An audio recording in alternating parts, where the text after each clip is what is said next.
Ambassador Kim felt his heart pound as he stood in the massive chamber of the Galactic Council. Around him, thousands of alien representatives from across the galaxy sat in their floating seats, their strange eyes all focused on the human delegation. The air smelled different here, thick with gases that other species needed to breathe. Kim had been coming to these meetings for 15 years, always hoping that today would be the day humanity finally earned its place among the stars. But today was different. Today, the Council had made their final decision about humanity's future. The Chief Arbiter, a tall creature with 6 arms and skin like polished stone, raised his staff. His voice boomed through translation devices that turned his words into every language spoken in the galaxy. The Galactic Council has reached its verdict regarding the human species and their continued membership in our civilization.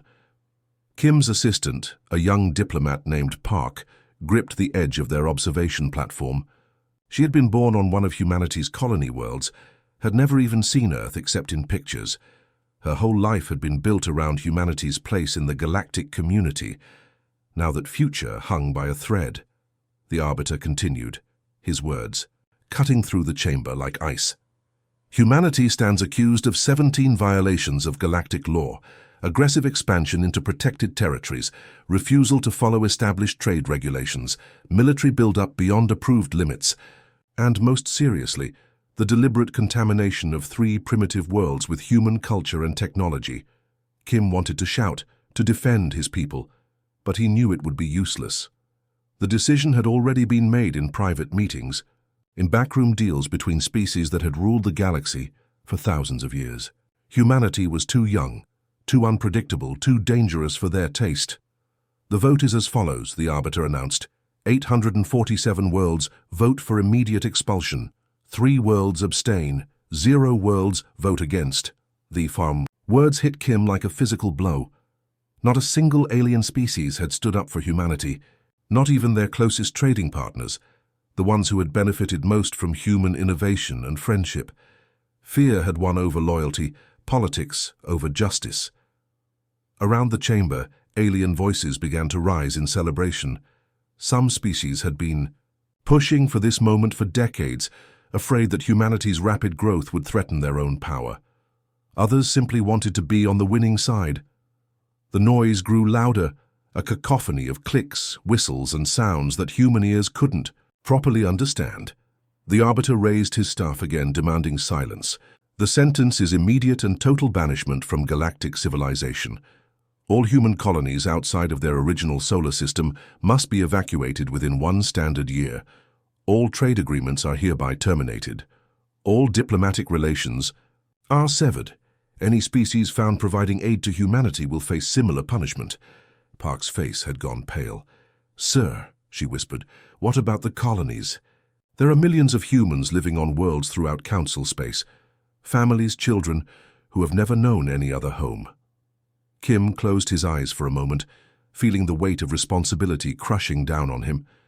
He thought about little Sojin, Park's daughter, who was probably playing in the diplomatic quarters gardens right now, unaware that her world was about to change forever. He thought about the human settlements on frontier worlds, the research stations, the trading posts, all the dreams that were about to be shattered. But then he thought about something else. He thought about humanity's long history of survival against impossible odds, about the wars they had won when outnumbered, the disasters they had overcome, the challenges they had turned into opportunities. If the galaxy wanted to cast them out, so be it. Humanity had always done their best work when they were told something was impossible. Kim activated his personal communicator, sending a message directly to Earth and every human colony at once. The signal would take weeks to reach the farthest settlements, but it would get there. His words were simple, but they carried the weight of defiance. "This is Ambassador Kim speaking from the Galactic Council chambers. The vote has been taken. We are banished from galactic civilization, effective immediately. All colonies must be evacuated within 1 year. All humans must return to Earth or find new homes beyond Council space." He paused, looking around at the alien faces that stared down at him with mixture of satisfaction and pity. Some probably thought they were showing mercy by not simply destroying humanity outright. They had no idea what they had just unleashed. "The galaxy has made its choice," Kim continued, his voice growing stronger with each word. "They have decided that humanity has no place in their civilization. Very well. We accept their judgment. But remember this day because history will. Today the galaxy told humanity to stand alone, and we will show them exactly what humans can accomplish when we have nothing left to lose." The transmission ended, and Kim closed the communicator. Around him the alien celebration continued, but he was no longer listening. His mind was already racing ahead, planning humanity's next move. They had 1 year to evacuate millions of people, to pack up centuries of colonial development, to prepare for an uncertain future beyond the edge of known space. It would be the greatest challenge humanity had ever faced. And Kim found himself smiling, because he knew his species well enough to know that they would not just survive this exile, they would thrive. Captain Lee stared at the navigation display, watching red dots crawl across the star map. Each dot represented a convoy of human ships, thousands of families packed into vessels, never meant for long journeys. Some were cargo haulers hastily converted with sleeping pods. Others were luxury liners, now carrying 10 times their normal capacity. The largest ships held entire cities worth of people, their hulls groaning under the weight of humanity's exodus. "Captain, we're getting reports from Convoy 7, announced Communications Officer Zhang from her station. "They've lost 2 more. Ships to engine failure. The Bright Star and the New Hope just went dark." Lee rubbed his tired eyes. It had been 8 months since the Council's verdict, and the evacuation was taking its toll on everyone. Ships that should have been replaced years ago were being pushed beyond their limits. Families were crammed together in spaces meant for cargo. Children were getting sick from the recycled air, and the elderly were dying from the stress of constant travel. "How many survivors did they pick up?" Lee asked, though he dreaded the answer. "The escort ships managed to save about 60% before the hulls breached," Zhang replied quietly. "That's another 3,000 people gone." Lee felt the familiar weight of responsibility settle on his shoulders. As commander of the final evacuation fleet, he was responsible for over 2 million souls. Every death, every failed system, every moment of suffering fell on his conscience. But what choice did they have? The Council had made it clear that any humans remaining in their territory after the deadline would be treated as criminals. The bridge shuddered as the ship's engines strained against the gravitational pull of a dying star. They were traveling through the waste sectors now, regions of space that the Council had marked as worthless. Dead systems, radiation storms, and gravitational anomalies made navigation a nightmare. But it was also the only route to the galaxy's edge that didn't pass through heavily patrolled Council space. "Sir," called out Navigator Choi, "we're picking up something strange on long-range sensors. Multiple ships, but they're not broadcasting Council identification codes." Lee felt his stomach drop. Pirates had been harassing the evacuation convoys for months, picking off the slower ships and stealing whatever supplies they could find. Some were opportunistic criminals looking for easy targets. Others were Council species who wanted to speed up humanity's departure through violence. "Battle stations," Lee ordered. "All civilian ships maintain course and prepare for evasive maneuvers." But as the unknown ships came closer, something didn't feel right. Pirates usually attacked in small, fast groups. These vessels were large and moved in careful formation, like they were trying not to appear threatening. "Captain," Choi said, his voice filled with confusion, "these aren't pirate ships. I'm reading at least 15 different hull designs, none of them from known Council species. And, sir, they're broadcasting on old diplomatic frequencies." Lee leaned forward in his chair. "Put it through." The main screen flickered to life, showing the bridge of an alien vessel.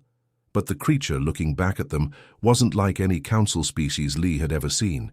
It had 4 arms, grey-blue skin covered in natural armor plates, and eyes that glowed with an inner light. When it spoke, the translation came through clearly. "Human vessels. I am Commander Vrak of the Cathani Remnant. We know of your exile. From Council space, we wish to speak with your leaders." Lee exchanged glances with his officers. The Cathani weren't in any of the databases they carried. "This is Captain Lee of the Human Evacuation Fleet. We're peaceful refugees seeking passage to the galaxy's edge. We don't want any trouble." The alien's expression was hard to read, but something that might have been amusement crossed its features. Trouble? Human, we are exiles just like you. The Council cast us out 70 years ago for refusing to surrender our warrior traditions. We have been waiting in these dark sectors ever since. The revelation hit Lee like a lightning bolt. You're refugees too? Refugees, outcasts, the forgotten and abandoned, Vrak replied. The galaxy's edge is home to many species that the Council found too inconvenient to tolerate. We have watched your exodus with great interest. Your people fight well, even when vastly outnumbered. Lee thought about the past months of constant struggle. Human ships had fought off pirate attacks with nothing but mining lasers and cargo haulers. Families had shared their last rations with strangers. Engineers had worked miracles keeping broken ships running on spare parts and determination.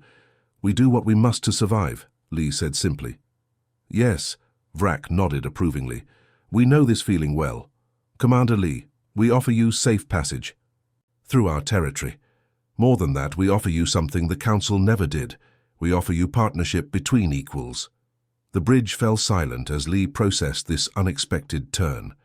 After months of being hunted, attacked and treated like criminals, here was someone offering help without demanding anything in return. What do you want from us? Lee asked cautiously. Vrak's laugh was like grinding stone, but somehow warm. Want? Human, you misunderstand. We offer because we recognize kindred spirits. The galaxy's edge is harsh, but it is also free. Here, survival depends on strength and cooperation, not politics and ancient privileges. Lee looked around at his exhausted crew, then thought about the millions of humans still traveling through the darkness toward an uncertain future. Maybe exile didn't have to mean the end of everything. Maybe it could be a new beginning. Commander.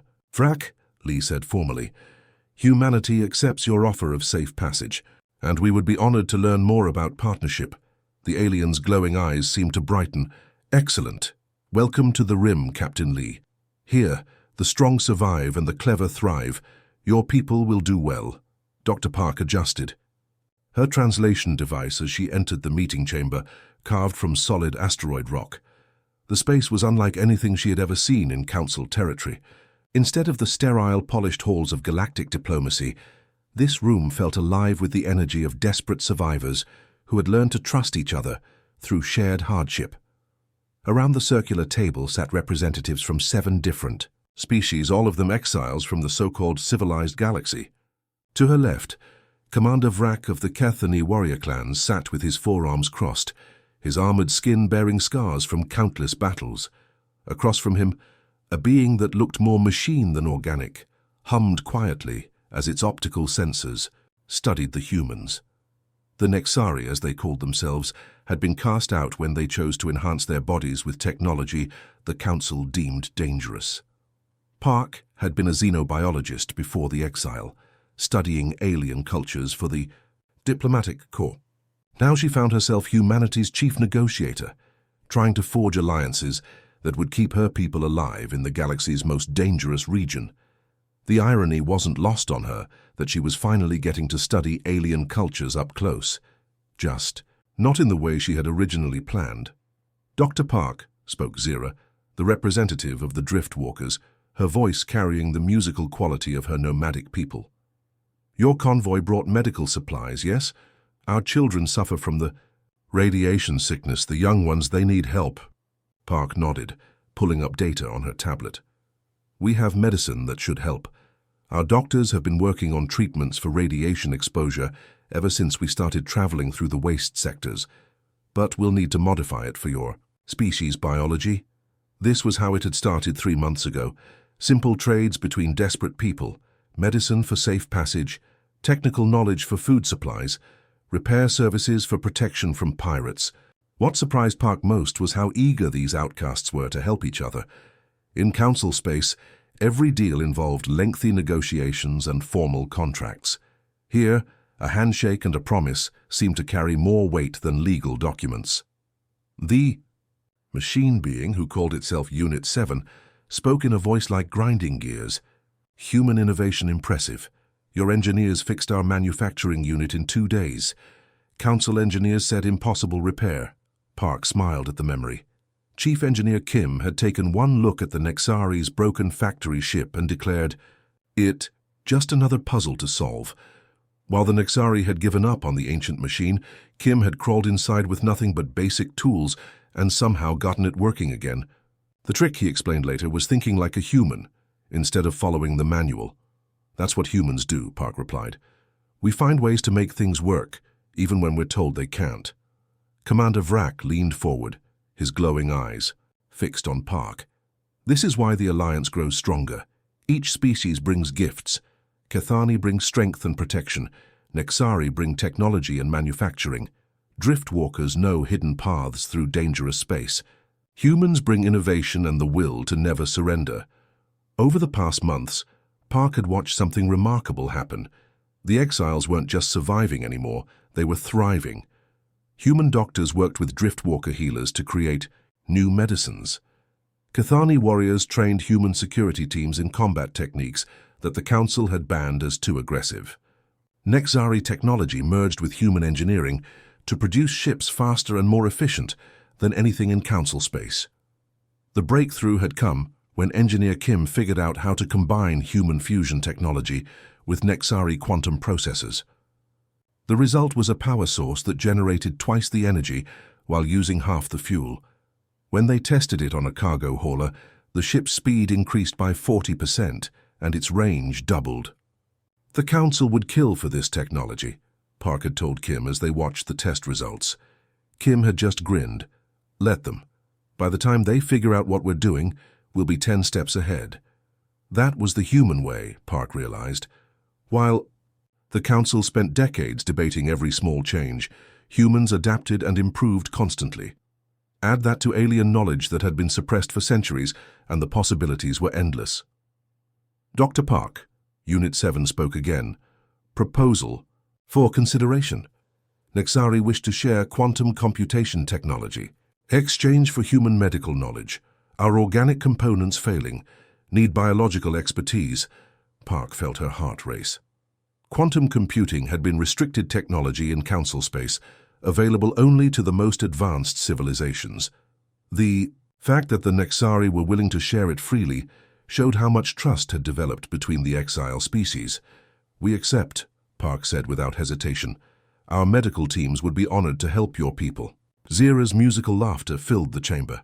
"See how easy? No committees, no approval processes, no waiting for permission from distant capitals. We decide, we act, we help each other."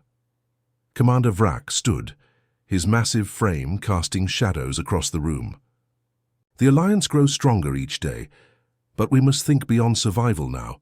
The Rim worlds are rich with resources the Council never bothered to claim. We have the knowledge to harvest them, the technology to process them, and the strength to defend them." Park nodded, understanding the implications. What had started as a desperate attempt to survive exile was becoming something much more significant. The outcasts weren't just building a new home, they were building a new civilization. One based on cooperation instead of hierarchy, innovation instead of tradition, merit instead of politics. "The Council cast us out because they feared our potential," Park said, standing to address the group. "They thought exile would break us, scatter us, make us disappear into the darkness. Instead, they gave us the freedom to become something they never imagined possible." Around the table, alien faces that had once been strangers now looked like family. The alliance of exiles was becoming stronger than any of them had dared hope, and Park knew this was only the beginning.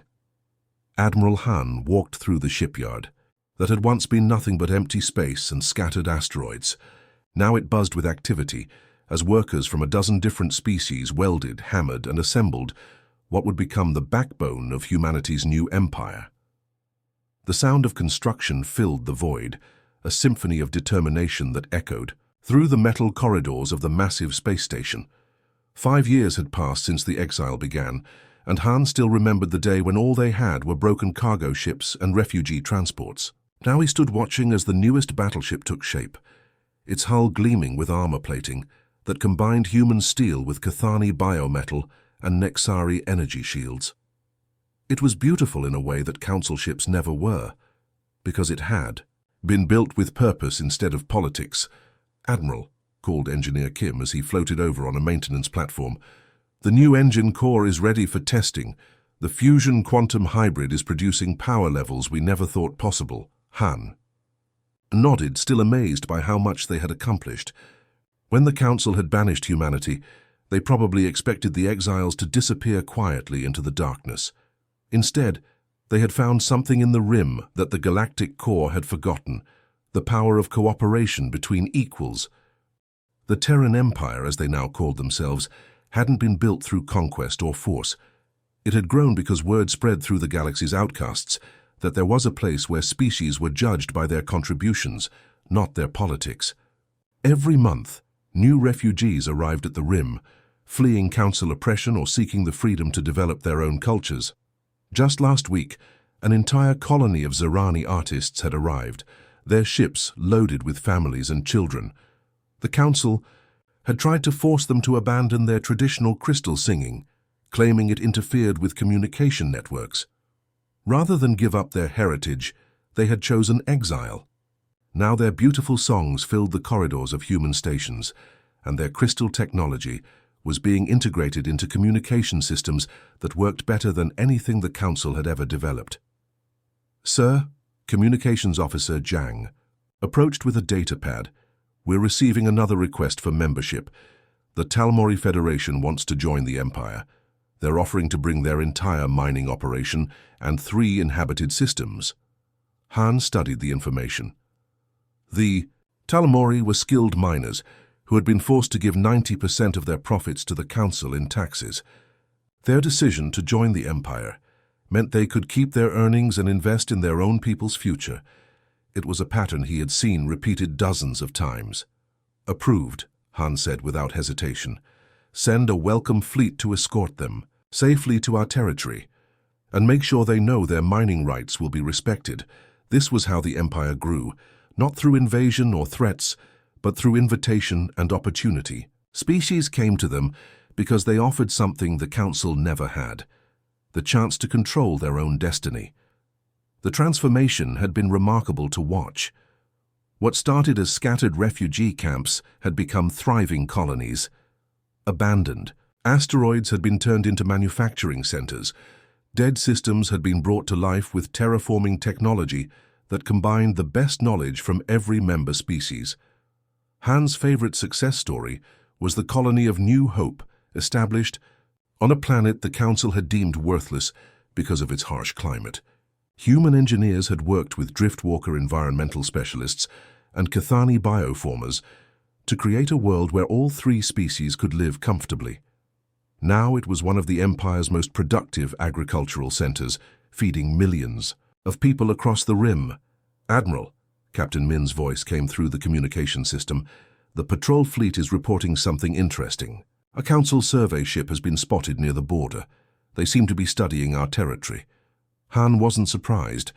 For months, there had been reports of Council ships lurking at the edge of Empire space, watching their activities. The Galactic government was finally realizing that their cast-off exiles had become something powerful and independent. "Let them watch," Han replied. "Make sure they see everything: our shipyards, our colonies, our prosperity. Let them understand what they lost when they chose fear over friendship."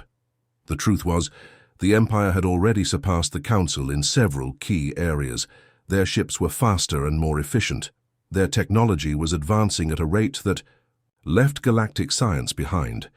Their economy was booming because it was based on innovation rather than regulation. Most importantly, their people were happy. In Council space, species lived in fear of violating some ancient law or offending a more powerful neighbor. In the Empire, everyone had a voice and a stake in their shared future. "Sir," Engineer Kim called out again, "you need to see this. The new engine test just broke all our records. This ship will be twice as fast as anything in the Council fleet." Han smiled as he watched the test data stream across the displays. The numbers were impressive, but what made him proudest was knowing that this technology existed because a human engineer had been willing to share ideas with an alien quantum specialist and a Kithani bioengineer. The Council had spent centuries trying to maintain stability through control and separation. The Empire was proving that real strength came from unity and cooperation. Every day brought new innovations, new alliances, and new proof that exile had been the best thing that ever happened to humanity. "Prepare the fleet for inspection," Han ordered.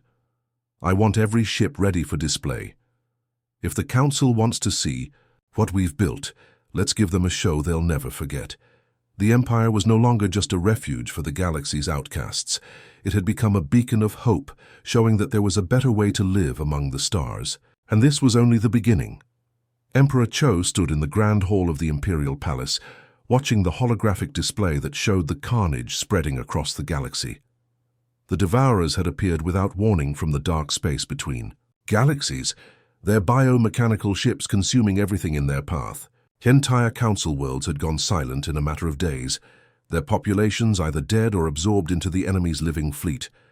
It had been 15 years since humanity's exile, and Cho had risen from a young diplomat to leader of the most powerful empire the galaxy had ever seen. The boy who had once watched his grandfather, Ambassador Kim, deliver humanity's final message to the Council was now the man those same aliens desperately needed. "Your Majesty," Admiral Han entered the hall, his uniform bearing the symbols of a dozen different species that served in the Imperial fleet. "The Council delegation has arrived. They're requesting an immediate audience." Cho almost laughed at the irony. The same species that had voted unanimously to banish humanity were now begging for help from the Empire they had tried to destroy. Through the massive windows of the palace, he could see the Council ships limping into Imperial space, their hulls scarred from Devourer attacks, their crews exhausted from constant retreat. "Let them wait," Cho said calmly. "They made humanity wait for 15 years. They can wait a few more hours." The truth was, Cho had been preparing for this moment since the first reports of the invasion reached Imperial space. His intelligence, networks, spread throughout the galaxy by grateful refugees and trading partners, had been feeding him information about the Devourers for months. While the Council had been denying the threat and arguing about jurisdiction, the Empire had been building defenses and preparing strategies. "Sir," Communications Officer Park approached with a datapad, "we're receiving surrender broadcasts from 17 Council worlds. The Devourers are advancing faster than expected. At this rate, they'll reach the galactic core within 6 months." Cho studied the tactical display. The invasion was following predictable patterns, which meant the Devourers were either overconfident or testing the galaxy's defenses. Either way, it gave him an advantage. The Empire had been fighting pirates, raiders, and hostile environments for over a decade. They knew how to adapt, improvise, and win against overwhelming odds. "Bring in the Council delegation," Cho ordered. "Let's see what they're willing to offer for our help." The throne room doors opened to admit a group of aliens that looked nothing like the proud representatives who had once cast out humanity. High Arbiter Zexthul, who had delivered the original banishment verdict, now walked with a limp and wore bandages over wounds from a recent attack. His 6 arms trembled as he approached the throne, and his once confident voice was reduced to desperate pleading. "Emperor Cho," Zexthul began, his words coming through translation devices that the Empire had made obsolete years ago. "The galaxy faces extinction. The Devourers consume everything they touch. Their technology is beyond our understanding. We need your help." Cho leaned back in his throne, studying the alien who had once held humanity's fate in his hands. Around the room, Imperial guards from multiple species stood at attention, their advanced weapons and armor, a stark contrast to the outdated equipment the Council delegation carried. "Help?" Cho asked, his voice echoing through the chamber. 15 years ago, you told humanity we had no place in galactic civilization. You said we were too dangerous, too unpredictable. What has changed?" Zexthul's stone-like skin had paled to a sickly gray. "We were wrong. The galaxy needs your strength, your innovation, your ability to unite different species. Without the Empire's help, we will all die." "And what are you offering in return?" Cho asked, though he already knew the answer. "Anything," Zexthul replied immediately. "Full recognition of the Empire as an equal galactic power, trade rights throughout Council space, representation in the Galactic Senate. Whatever you ask, we will provide." Cho stood from his throne, his presence commanding the attention of everyone in the room. The decision he made in the next few minutes would determine the fate of billions of lives and reshape the political structure of the entire galaxy. "I will help," Cho announced, and saw relief flood the faces of the council delegation. "But not because of your promises or your desperate bargaining. I will help because the Empire was built on the principle that all life has value, even the lives of those who wronged us." Within hours, the Imperial fleet was mobilizing on a scale never before seen in galactic history. Ships from dozens of species, armed with technology that combined the best innovations from every corner of the Rim, formed battle groups that dwarfed anything the Council could assemble. Human tactical doctrine, refined through years of fighting.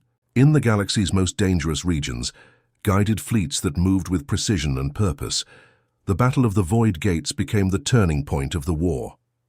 While Council forces had been retreating in chaos, the Imperial fleet arrived with a battle plan that turned the Devourer's strengths against them.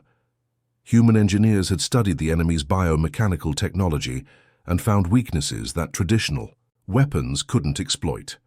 Working with Nexari quantum specialists and Cathani bio-warriors, they had developed weapons that could disrupt the Devourer's living ships at the cellular level. Admiral Han led the main assault, his flagship surrounded by vessels that represented every species in the Empire. When the Devourers tried to absorb the Imperial ships, they found technology they couldn't understand or assimilate. When they tried to overwhelm the fleet with numbers, they met tactical coordination that had been perfected through years of cooperative combat. The victory was complete and decisive. The Devourer fleet was destroyed, their invasion broken, and their survivors retreating back into the dark space between galaxies. Across the galaxy, worlds that had been preparing for extinction celebrated their salvation.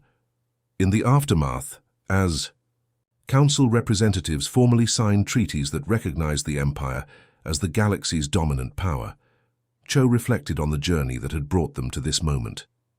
Humanity had been cast out as dangerous outcasts, but they had returned as the galaxy's saviors. The new galactic order that emerged placed the Empire at its center, not through conquest or dominance, but through the trust and cooperation they had earned. Species that had once feared human unpredictability now sought to learn from human innovation. The outcasts had become the leaders, and the galaxy was stronger for it.